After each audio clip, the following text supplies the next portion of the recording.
Assalamualaikum warahmatullahi wabarakatuh. Nama saya Siti Rahmatul Khairiyah.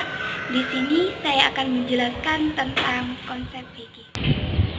Sebelum kita lebih lanjut, kita hendaknya mengetahui keutamaan-keutamaan ilmu fikih.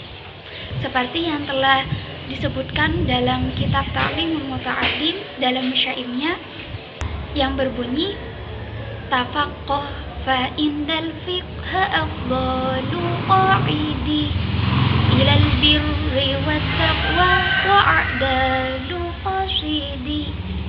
Artinya, belajarlah ilmu fikih, karena sesungguhnya ilmu fikih lebih utama untuk mendekatkan diri kepada kebaikan dan ketakwaan. Dan sabda Nabi yang diriwayatkan oleh Bukhari Muslim yang berbunyi may yuridillahu bihi khairan yuwaffiqhu fiddin. Siapa yang Allah kehendaki untuk menjadi baik, maka Allah memberi kefahaman, kefakihan dalam agamanya. Dan juga di dalam ayat Al-Quran disebutkan pada surat At-Taubah ayat 22 yang mana di dalamnya menjelaskan bahwa tidak sepatutnya semua umat muslim pergi untuk jihad, pergi untuk berperang. Hendaknya mereka meninggalkan sebagian dari mereka untuk tafaqquh fiddin, belajar agama, belajar memahami agama. Jadi di dalam ayat ini dapat dipahami bahwa tafaqquh fiddin, belajar agama, sama halnya dengan pahala atau keutamaan dengan jihad fisabilillah. Fikih secara bahasa atau secara etimologis berasal dari kata al-fahmu yang artinya mengerti atau faham. Akar kata ini sejalan dengan ayat Al-Quran, yaitu surat Al-Hud ayat 91 yang berbunyi Bismillahirrahmanirrahim. Qalu ya Syu'aib ma nafqahu mimma taqul. Kaum Madian berkata, wahai Syu'aib, kami tidak mengerti atau tidak paham dari kebanyakan apa yang kamu katakan. Jadi dari ayat ini ma nafqahu bermakna ma nafqahu. Dan juga terdapat dalam surat Al-Isra ayat 44 yang berbunyi Yusabbihu lahu as-samawati wal ardi wa ma fihinna wa in min syai'in illa yusabbihu bihamdihi walakin la tafqahuna tasbihahum, yang artinya langit, bumi dan semua yang ada di dalamnya bertasbih kepada Allah, dan tak ada satupun melainkan memujinya, akan tetapi kalian tidak mengerti tasbih mereka. Dan juga di dalam doa Nabi Musa yang kita telah ketahui bersama yang berbunyi Rabbi shrah li sadri wa yassir li amri wahlul 'uqdatam min lisani yafqahu qawli. Semoga mereka faham, mengerti apa yang saya ucapkan.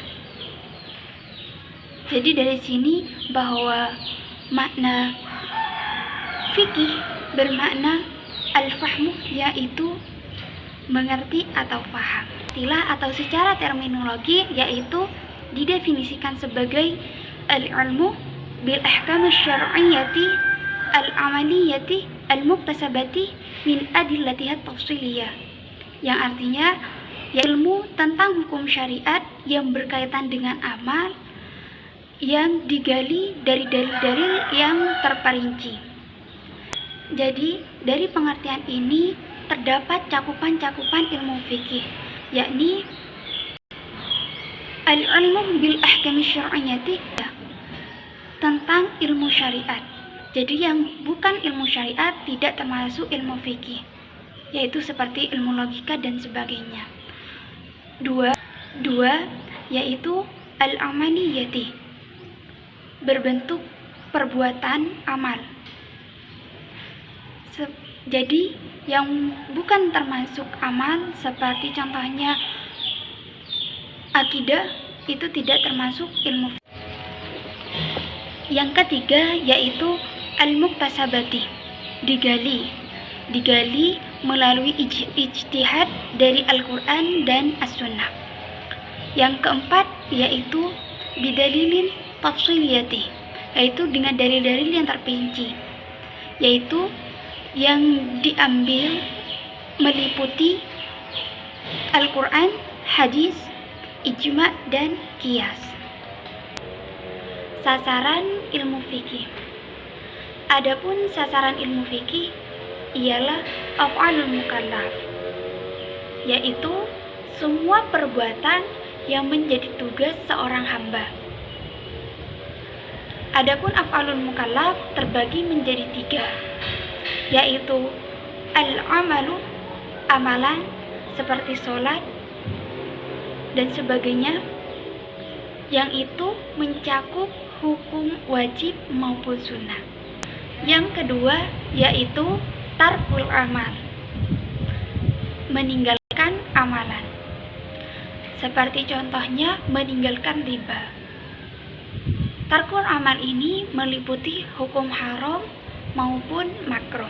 Yang ketiga yaitu at-takhyir, pilihan, seperti contohnya makan dan minum.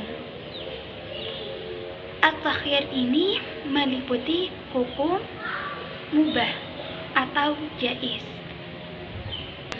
Sistematika ilmu fikih.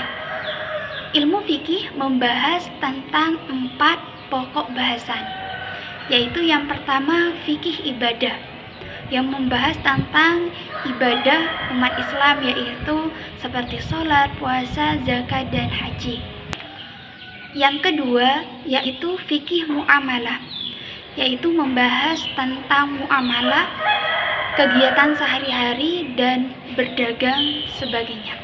Ketiga, fikih usroh, yang mengkaji tentang hukum kekeluargaan termasuk waris mewaris. Dan yang terakhir, yang keempat, yaitu fikih qadha wal jinayah, yaitu membahas atau mengkaji tentang peradilan, kriminalitas, dan sebagainya.